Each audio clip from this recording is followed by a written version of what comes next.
فأنا أقول ذي بالغالي مع مشروع شباب الخير والله العظيم تزيد أمورك. فهؤلاء الشباب يعني ما جوا في هذا المكان وتخسروا، وبعضهم ترك أهله وابنائه إلا من أجل أن يذوقوكم الحلاوة التي ذاقوها. والله من ذاق حلاوة الإيمان والله لو يعطونه جماع عملين الدنيا كلها ما يتنازل عنها.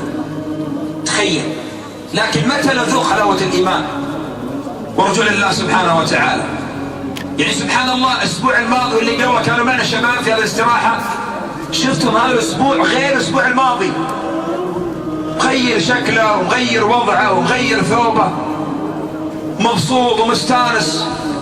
شلون يا ولد؟ قال الله يجزاك بخير، أنا كنت في غفلة، أنا كنت نايم والآن صحيت وعرف الطريق الصحيح.